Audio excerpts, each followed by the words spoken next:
I'm Melissa Shanahan, and this is the Law Firm Owner Podcast, episode number 281.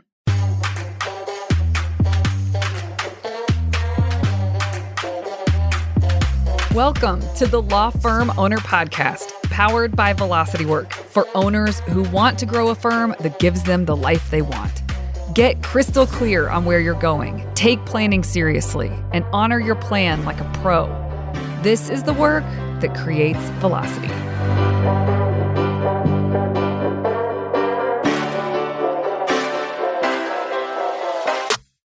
Hey everyone, welcome to this week's episode.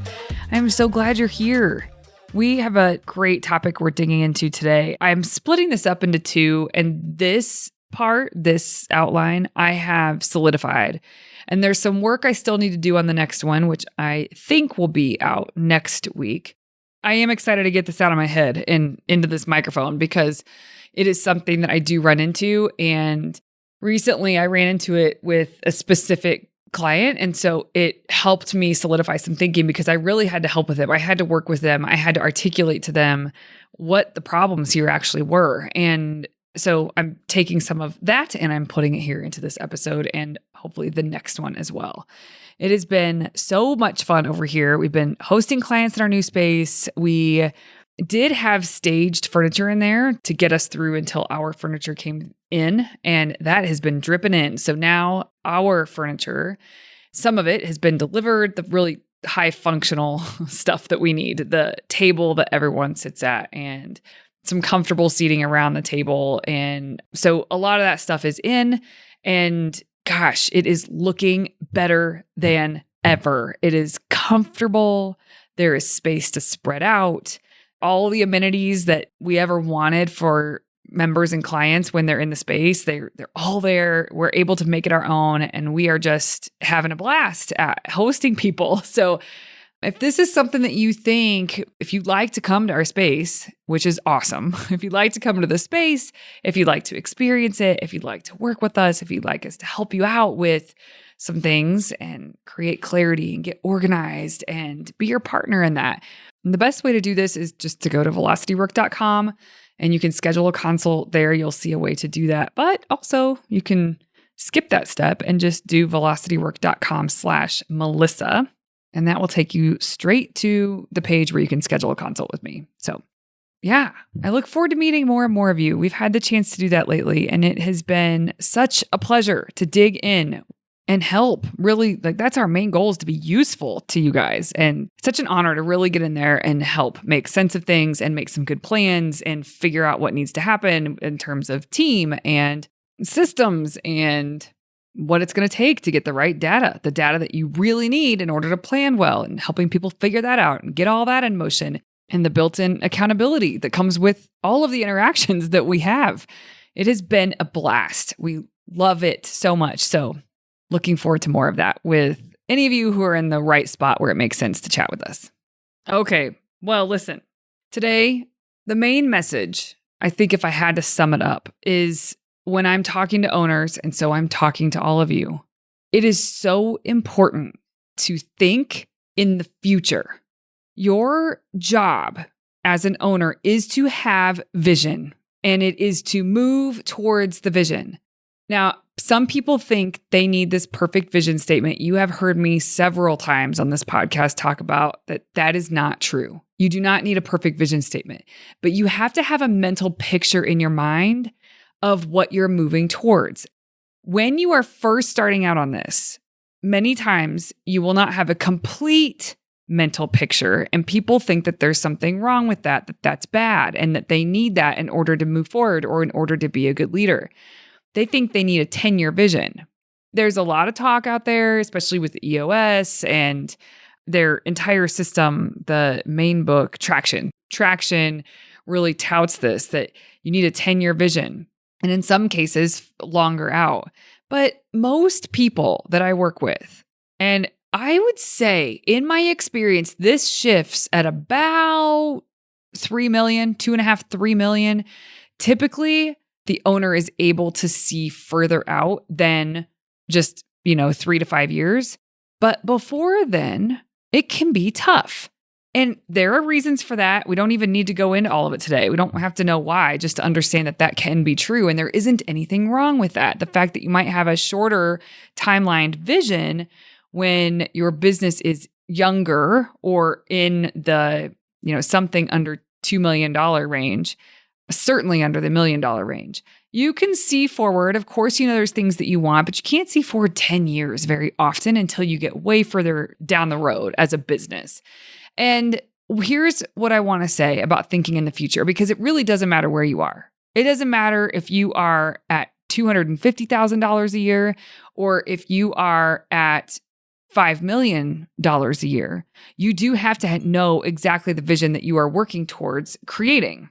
I think my favorite book on vision was written by Cameron Herold, and it was called Vivid Vision. And this is something I think about a lot as I work with clients. And this year I'm digging in even more into that book to really create some good facilitation around what that book offers, because it's simple. Like if you haven't read that book, it's a very short book. It's an easy read. And it keeps your attention. So it's a great book, and it provides examples and just makes it easy on you to see, no, you do have a vision. Even if you feel like you have trouble articulating it, you do have it, and it guides you through being able to articulate it well. So you have to have that vision. And now the second part is you have to think from the future, from when that vision is created, from that reality, that future reality that you're creating. You have to think from that place when you make decisions day to day to day to day. Because if the decisions you're making are not a vote, so to speak, for that future vision that you have articulated, then it's not worth doing. But people forget to check against the vision when they're making decisions day to day, because they tend to have default thinking that's very stuck with what's in front of them. It's like playing the short game versus playing the long game. We talked a lot about that on the podcast before, but this is another way to think about it. So if you have a vision of being out of the legal work, except for being plugged in the ways that you want to, but you are not relied upon as the sole generator for the firm when it comes to income, you are not the main person that is keeping this firm alive because of the legal work that you do. Let's say you have that vision, and you also have an income or a revenue number for the business that matters to you for some reason. And it might matter to you because you just want to hit that number. For some reason, there is just this deep desire to prove to yourself that it's possible for you. Or sometimes you've actually figured out, well, that is what the business would need to generate in order to have this amount of profit and still be really balanced in terms of the people and what I'm paying people to do the work and overhead. And so if that's the profit that I want, and I want a reasonable amount being spent on people and overhead, then the business has to be doing X amount of dollars at top line revenue. So that might be why you're choosing a number. And there's a bunch of reasons in between. It doesn't matter why. But having a number that you're shooting for does help you reverse engineer. And when you have a number and you can reverse engineer and you have conditions, meaning I don't want to be the main producer. That's a condition. And I want the profit margin to be X%. That could be another condition that you might say. You have these conditions, then you can reverse engineer so much better to figure out how to line yourself up with the goal, the number, and the conditions that surround it. And here's my experience. We help people do that. We get them clear about the future that they're creating. And what can happen when they go away from us until we talk again, which isn't very long after a retreat when we would actually talk to the client again. What happens is they are excited about the vision that gets mapped. They see when they reverse engineer what it means for the near term that they need to do in order to line themselves up with ultimately what they want. They have a lot of clarity around that. They know what they need to tighten up. They know the systems that are going to need to be created in order for them to even have a shot at creating this vision. They know the people that they need to have in place. And it's not just based on hunches. It's really, we've thought through it. We've done the math. We've figured out what this means. And so they have this mental picture and they are totally bought in. I mean, this is what they're wanting for themselves. It is this future that they are trying to create. It's the vision. And everyone's is different. Everyone's is unique. It may have similar flavors, but each is unique. After the retreat, people go back into the day-to-day lives and their default thinking tends to take over. Many clients and members actually prevent this. They override this because they do such a good job actually keeping top of mind the things that are true and they need to remember and they need to stay focused on in order to stay on track for that future vision. But some don't do as great at that. And they get home and they let their old ways of thinking take over. And when I say old ways of thinking, it's not, crappy thinking, although it can be. What more I mean is that they allow the day-to-day to become brighter in terms of focus instead of the vision being the brightest. So what's in front of them becomes so bright and grabs all of their attention, which really shifts their attention and their focus away from what it is they're working towards. And that causes decisions to be made from the wrong place because it's playing the short game. It's dealing with what's in front of you rather than lining yourself up, making decisions to line yourself up, or holding off on making a decision because it doesn't line up, right? Like either way, everything is put through a filter for the vision, but when you are caught in the day-to-day and that's where your focus is and you're stuck there, then you make decisions that don't align with where you want to go. Because listen, if all of us really understood what it took to create where it is that we really want to go, then we would all already have it. We would have done what it takes to have gotten that set of results. But the results that you're going for, you haven't done before. So it's new. It's new territory. And despite what the world might tell you, there isn't a blueprint for getting there. This is your journey. And as you're on your journey, you start to figure out and learn the behaviors and the way of thinking and the way of operating that produce the outcomes that you are ultimately seeking.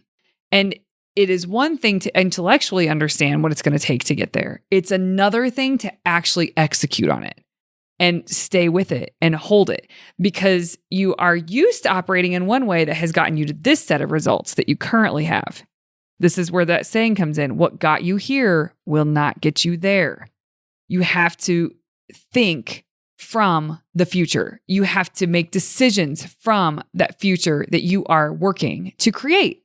You have to put yourself there. You have to think through what it's going to be like there. And if the decisions that you need to make today don't line up, I guess don't line up is one way to say it, but I think a better way to provide a better, clearer mental picture is are not in alignment with, even though I know that's kind of like saying the same thing.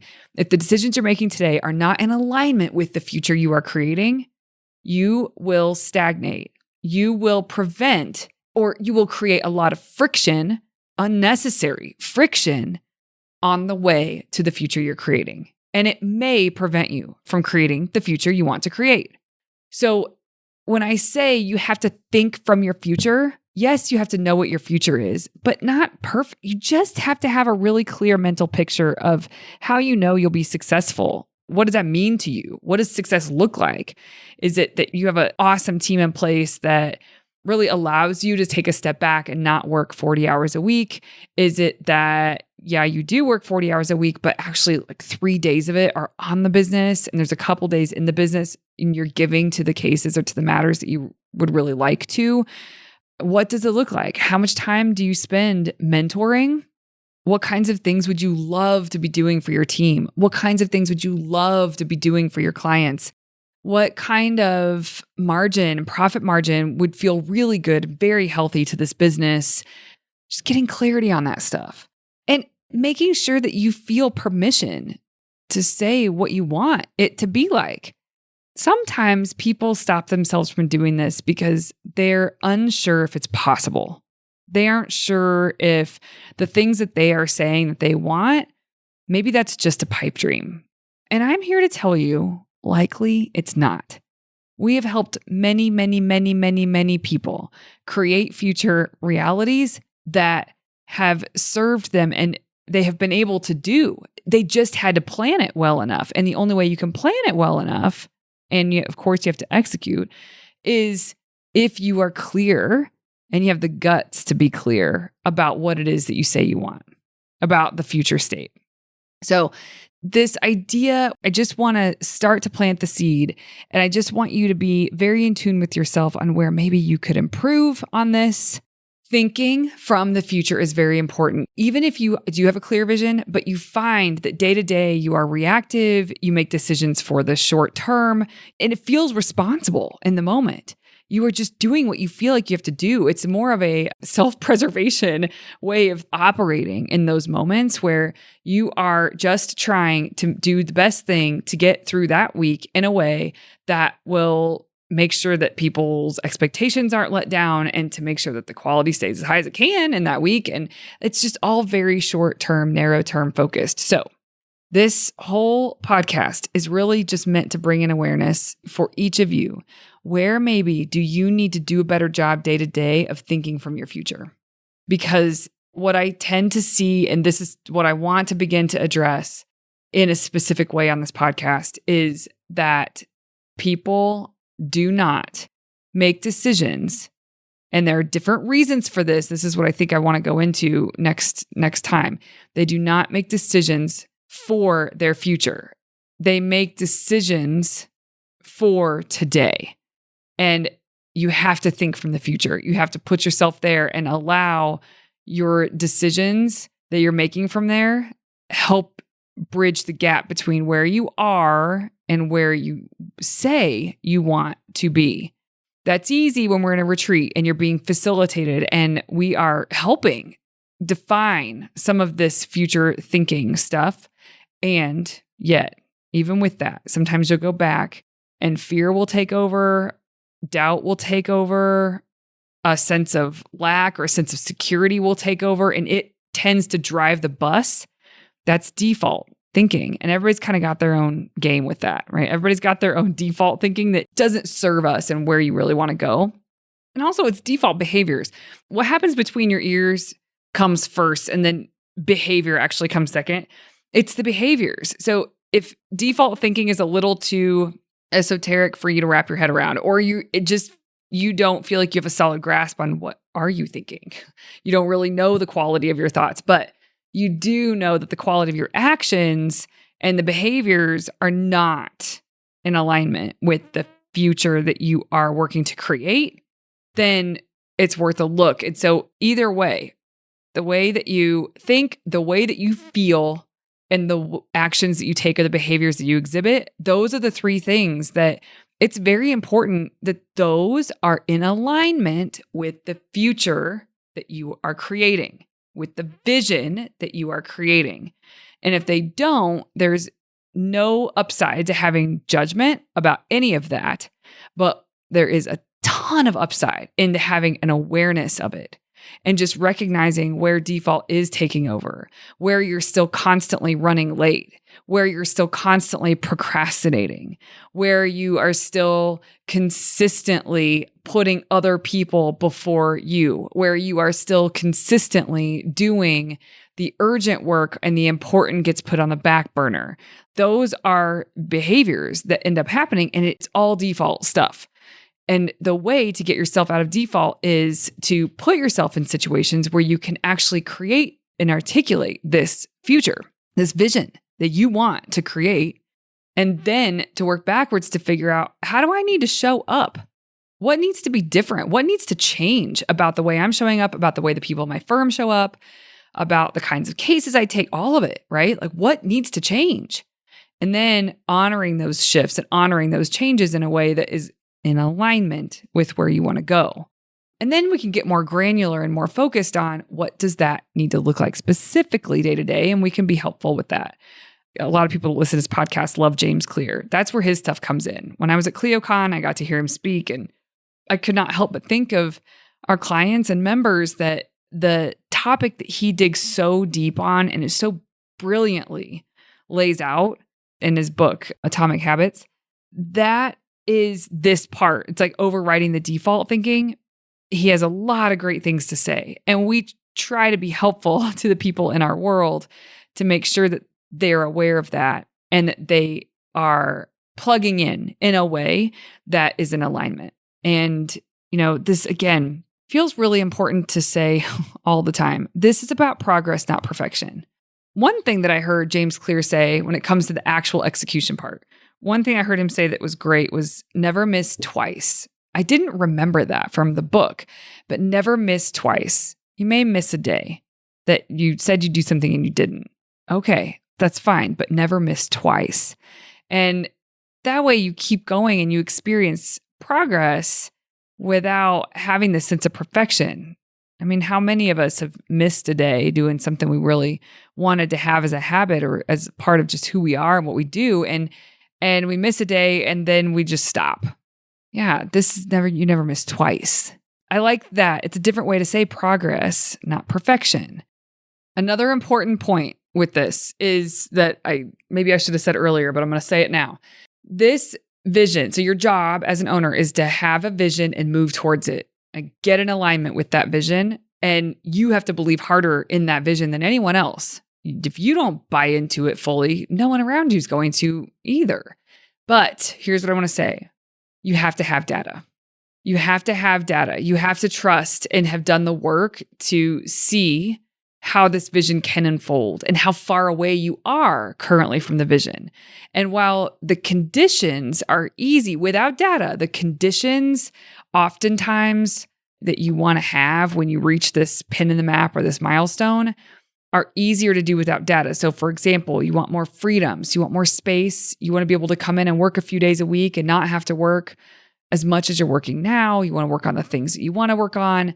There's some clarity about that being a condition for you whenever you hit X million dollars a year or a certain amount of profit margin, et cetera. But if you do not have data now for where you are currently with revenue and what contributed to that, what practice areas, what case types were like really meaningful in getting to that number. So what does that look like? And you don't know anything about how many cases you're opening a month. And you don't know anything about how many cases you're closing a month, depending on the firm. It can be important. If you don't have some of this data, if you have no idea what your conversion rate is or how many leads you tend to get a month, this is all just very basic data that I'm sharing with you that everyone should understand about their business. And if you don't understand these numbers, if you don't have the data, then it's impossible to really think through what it's going to take to get to your vision, because you need to know the difference between here and there. And you cannot do that without data. So a lot of the things that I'm saying about vision, everything I've said is true. But the other thing I want to say is how important the data is. Because if you don't have that, all of this is just pie in the sky. We're just making our way towards, and not that you can't have improvements, not that it'll all be bad, but you are not going on facts.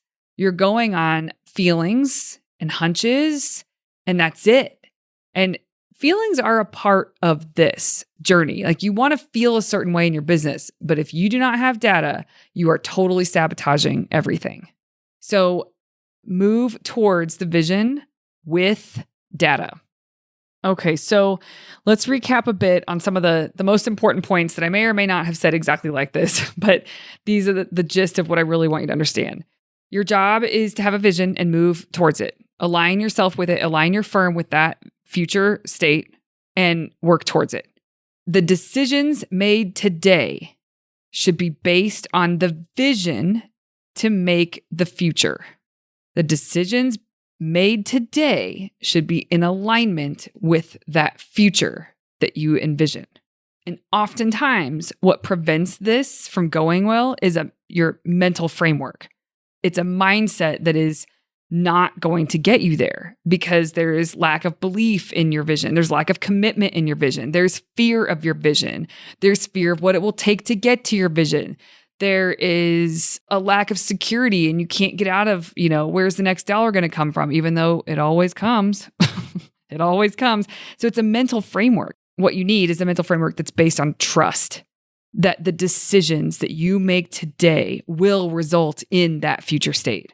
And it doesn't mean it's going to be easy, but that's how you line yourself up there. And it takes guts to make those decisions today to align yourself with that future state rather than stay in your own paradigm down here where you are, your current state.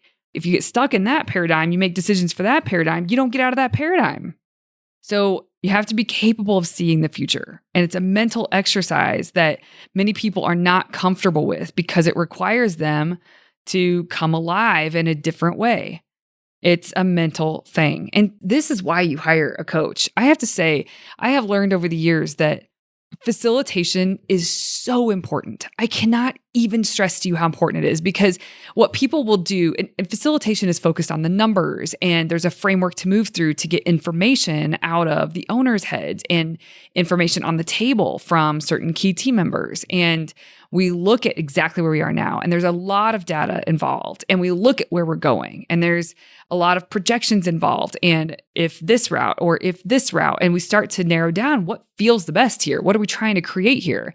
And all of that is facilitation. Coaching is around mindset.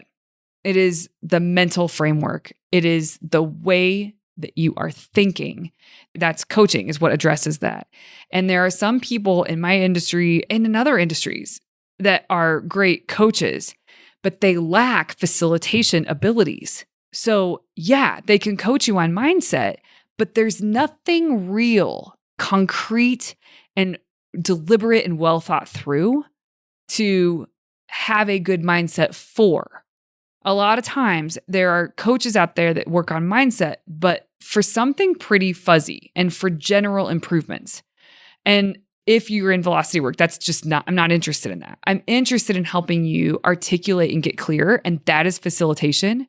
And sometimes, depending on the nature of the relationship with us, if you're a private client, that's heavy lifting on our part. We get the data. We work on this to figure that stuff out, and we articulate that back to you about current state so that then we can help you build the future that we have pulled out of your brain that you say that you want. We can help you get from A to B or Z. And we can help you bridge that gap. And then once we have all that mapped, it's mapped, then the coaching comes in, and that's where the mindset stuff has to come in. And that's where I have to really work with people and watch people and listen for people's signs and signals that they are not day to day in alignment with the thing that we all talked about. Like, this is where we're going. So coaching is very important for mindset. But if you're anything like me, you're really not interested in wasting time or being inefficient. And coaching for the sake of coaching, in my relationship with law firm owners, this isn't true. And there's different chapters of life that require different things. But in my relationship with law firm owners, coaching is effective and worth it when you have something very specific that you are going to go do. You know, whether you want to be a $2 million firm or a $5 million firm or something more. And if that's too high, put a number in. Where do you want to be? What would delight you, totally delight you to be at in terms of a milestone? And of course, there's certain conditions there. It's not at all costs, right? But let's just say $2 million. If you want to be a $2 million firm, do you believe that you are capable of being a $2 million firm? And let me just tell you, like, whatever number you have in your head, it is possible. I guess I'm saying that to those of you who you're not sure if you can believe in it. You don't know if you have permission to believe in it. You don't know if it's asinine to believe in whatever it is you'd like to see. I'm telling you, it's not. Have the courage to say what you want and believe in it. You have to believe in it. If you don't believe in it, no one else around you will either. You cannot fake that. So again, going back to the $2 million example, do you believe you are a $2 million firm? If that's what you are shooting for, do you believe that that's what you're on the path for? Every time I facilitate someone, every time we map this stuff out, I do believe it. And also I have a ton of data. So I can see the path that we're on. So can every client that's sitting with me. But I believe in the path because I don't have a reason not to. To me, there's facts, there's a vision. It is our job to line up with it. Doesn't have to be any other way. I believe the path that we put ourselves on. I believe in the plans that we make. And I know if those plans are executed on, that you will become the future state that you envisioned. That is how this works. This is how your dreams come true. And that is our job, is to facilitate that.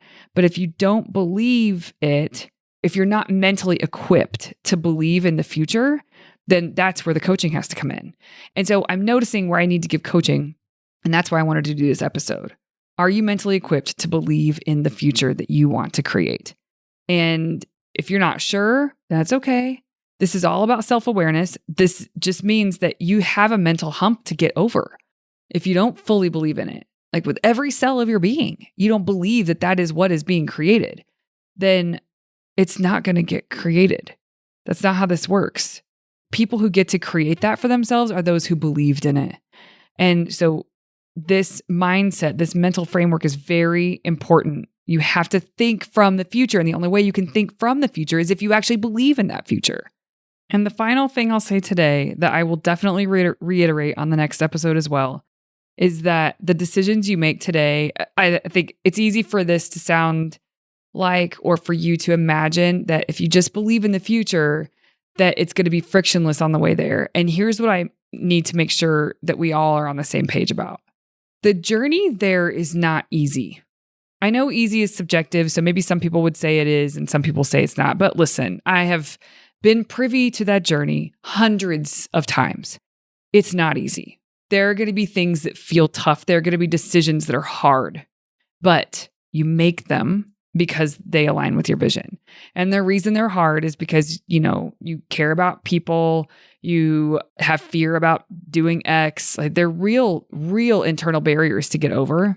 They're hard, but no hard decisions align with where you are right now. Hard decisions line up with your vision for the future. And so easy decisions typically line up with what's right in front of you. The big decisions that take guts, those are the ones that line up with where you want to go. They align with your future. Then your mind is going to need help. It's going to need to catch up. It's going to need to stay the course. It's going to need to not be in default mode, right? You have to adjust to how the future can look. You have to adjust to that right now. You have to adjust to the vision that you have. You have to adjust right now towards it. You have to be attuned towards it.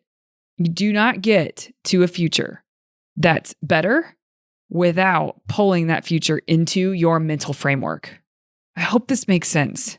You don't get a future, the one that you want. You don't get that vision without pulling that vision into your mental framework right now. You do not get to experience that future that you want without making decisions from that future and for that future, aligned for that future right now. Not just big decisions, big and small decisions.